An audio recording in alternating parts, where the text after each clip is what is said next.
Bonjour, alors aujourd'hui je vous fais une vidéo un petit peu particulière où je vais vous partager en fait ce que j'ai connecté à travers ma médiumnité.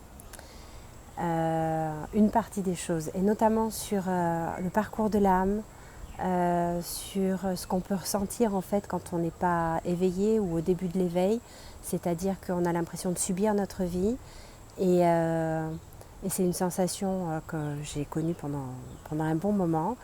Et je vous invite en fait, peut-être c'est comme si je vous prenais par la main et je vous emmène en fait dans trois parties de l'existence qui vont vous permettre de pouvoir prendre votre vie en main, d'accepter et de comprendre un petit peu mieux ce qui s'y joue, peut-être si ça résonne chez vous.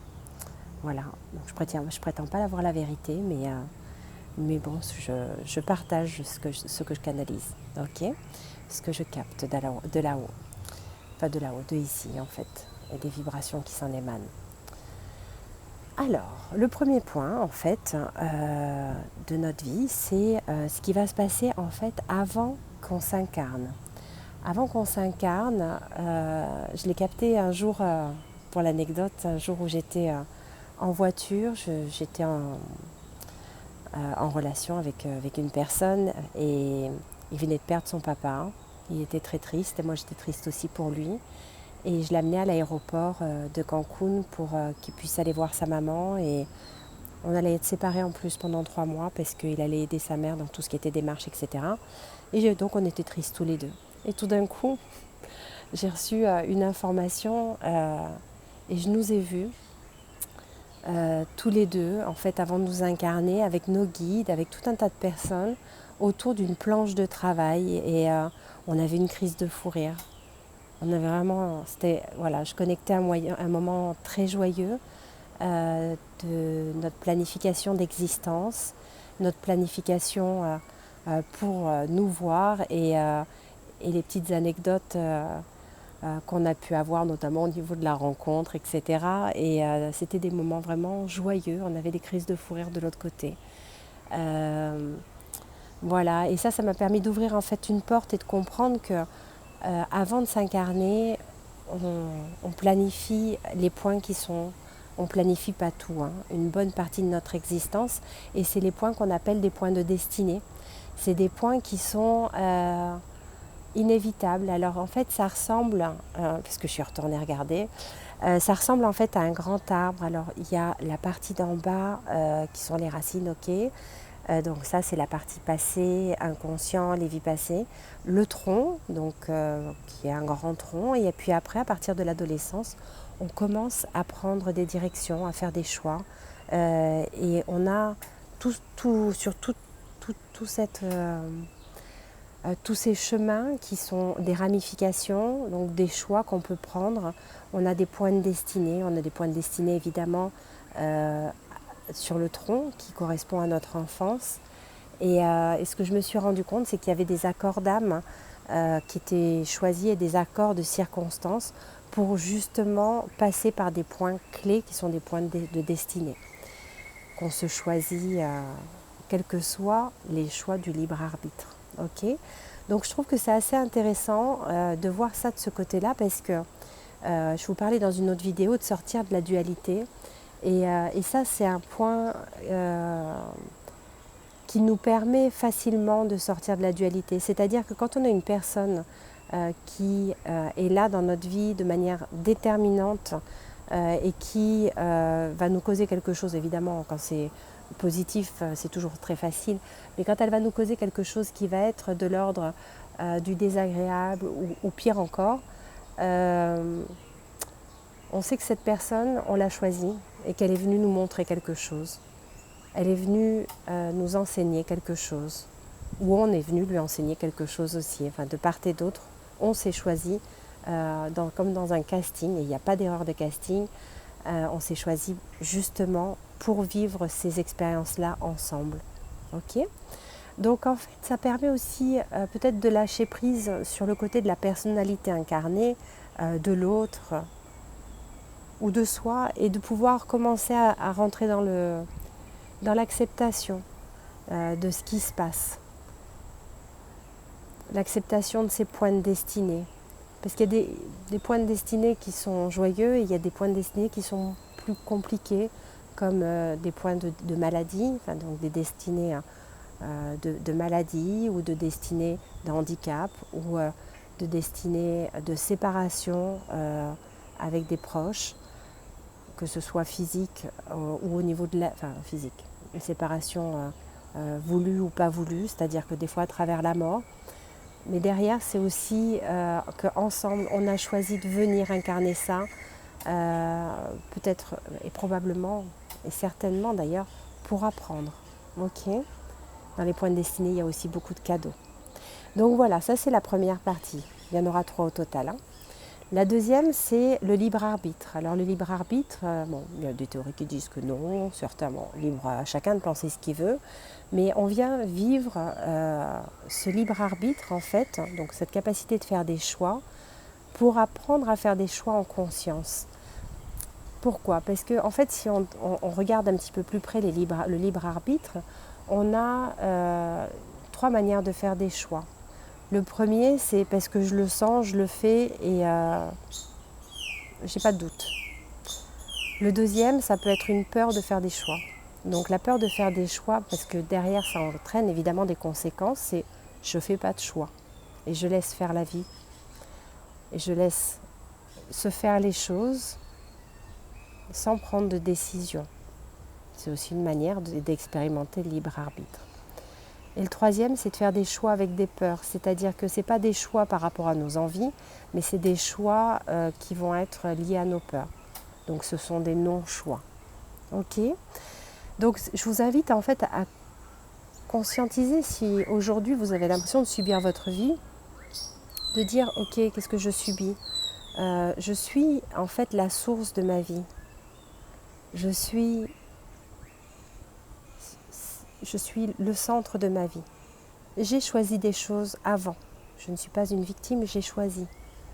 Justement pour quelque chose, pour un enseignement, pour rencontrer telle personne, pour vivre ça. Ok ? La deuxième partie, c'est que je continue à avoir le choix. Et comment est-ce que je fais mes choix? Est-ce que je suis conditionnée aussi, peut-être par des valeurs qui ne sont peut-être pas les miennes, par des peurs? Qu'est-ce qui vient m'aider à faire ces choix et comment est-ce que j'ai choisi d'arriver à cette situation-là? Et la troisième, c'est la partie de l'énergie. Alors, en fait, nous, notre énergie, ce qu'on va émaner à l'intérieur, va créer notre extérieur. Donc, les 3 sont indissociables, ok? Si je vois beaucoup de gens qui disent oui, la loi de l'attraction, etc., ça va bien au-delà de ça. Il y a vraiment la destinée, le libre arbitre et cette énergie dans laquelle je suis. Qu'est-ce que je vibre? Alors, j'ai déjà écrit sur ça, sur l'intention, sur la loi de l'attraction, que évidemment en fait tout est juste, c'est-à-dire que cette énergie et cette vibration dans laquelle on va rentrer va nous permettre d'expérimenter des choses et d'expérimenter notamment peut-être nos peurs, nos préoccupations. Pourquoi? Parce que si je vibre, j'appelle à moi des circonstances et des personnes qui viennent répondre à cette vibration. Donc si je vibre, tout est cool, tout va bien, je suis heureuse et je suis vraiment heureuse intérieurement et j'aime la vie, je vais être amenée à être déjà plus réceptive à ça, mais aussi à recevoir à moi des personnes qui sont dans le même état ou qui seront intriguées par cet état-là et qui viendront peut-être apprendre, ok? Si je suis préoccupée par des peurs ou je suis préoccupée par des choses, en fait, ça met mon énergie sur une direction particulière. Et cette direction particulière, on le sait pour ceux avec qui pour ceux qui font de l'énergétique et qui donnent des soins énergétiques, l'intention et l'attention va amener l'énergie sur un point particulier et travailler ce point particulier. Et bien là, c'est la même chose. Si je suis focalisée et si je pense particulièrement à quelque chose dans ma vie, je suis en train de le créer et le manifester dans ma vie. Alors, on oublie hein, le contexte de il faut vibrer positif, il faut, bah là on a tout faux. Hein. Le il faut, on a tout faux, retenez ça. Pourquoi? Parce que si je suis là et je me dis oh je suis un peu down aujourd'hui, je vais pas super bien et je vibre et je vais essayer de vibrer une vibration qui est fausse, qui n'est pas la mienne en fait parce que je me dis il faut que je vive du positif mais à l'intérieur je ne suis pas positive. Eh ben, je vais quand même attirer les choses à moi qui seront des expériences qui vont m'amener à vivre aussi ma partie, évidemment positive, mais ma partie qui ne va pas très bien. Si, qu'est-ce qu'il faut faire alors quand on a des choses en nous et qu'on est dans cette énergie-là? Le tout, c'est juste d'accueillir. Okay. Accueillir ce qui peut-être vous bloque, accueillir ce qui vous freine, accueillir ce qui vous fait peur, accueillir ce qui ne va pas. Et juste accueillir et juste pouvoir libérer en fait et pouvoir comprendre que si vous ne vous sentez pas bien, c'est juste qu'il y a quelque chose qui est en train de vous laisser un message, une partie de vous qui vous laisse un message de dire fais attention à ça, ton corps est en train de te parler, c'est pour ça que tu as un nœud à l'estomac, c'est pour ça que tu es tendu, c'est pour ça que tu as le cœur serré ou que tu as la gorge nouée ou la nuque raide. Voilà, tout ce que vous ressentez, c'est vraiment pour que ce soit pris en compte et libéré. Alors libéré juste déjà par la prise de conscience, accueilli et arrêter de rejeter ces parties-là, c'est une première partie. Et puis s'il y a besoin peut-être d'être aidé par des thérapeutes pour guérir certaines blessures ou des choses qui sont plus profondes, vous aider à prendre conscience aussi. Ok ? Donc ça, c'est vraiment important de comprendre qu'on est la source. On est la source aussi donc, de cette troisième partie, la source évidemment donc de cette troisième partie, de cette énergie qu'on dégage, que nos pensées, notre inconscient vont nous amener à vivre des expériences et que tout est parfait. Et que c'est juste en fait pour apprendre, puisque ça c'est le chemin de l'humanité, prendre conscience de cette troisième partie qui est de comment est-ce que je vibre et qu'est-ce que je crée. Prendre conscience de cette deuxième partie, de j'ai ce libre arbitre, comment est-ce que je vais faire mes choix. Et prendre conscience qu'avant on s'est planifié certains points et que tout est juste, tout est parfait. Il n'y a pas d'erreur de casting et il n'y a pas d'erreur dans les expériences qu'on va vivre. Okay ? Et déjà, rien qu'en prenant conscience qu'il n'y a pas d'erreur et qu'on est la source, en prenant conscience justement de cette énergie dans laquelle on est et qui nous amène à vivre des expériences, telle ou telle expérience, on peut aussi prendre conscience que au plus des personnes vont pouvoir comprendre ça, au plus on va avoir des dizaines, des centaines, des milliers de personnes qui vont vibrer différemment. Et quand on voit des expériences collectives qui sont amenées parce qu'il y a des milliers de qui vibrent leur non-choix, qui vibrent conscientes, qu'ils ne veulent pas voir, ou ils font l'autruche parce qu'ils ne sont pas prêts, et tout est juste, hein, pas de souci. En fait, ça nous amène à vivre des expériences qui sont collectives et difficiles souvent. Et que ça, juste en prenant conscience de ça, de ces 3 points, au plus on aura des personnes qui prendront conscience de ces 3 points, au plus on pourra vibrer généralement, de manière générale, une vibration de « je suis consciente de ma vie ». Je suis conscient et consciente que je suis maître à bord, que je suis la source, je suis la cause et je n'ai pas à subir les conséquences. Je peux prendre en compte ces conséquences, les accueillir et avancer d'une autre manière. Ok ?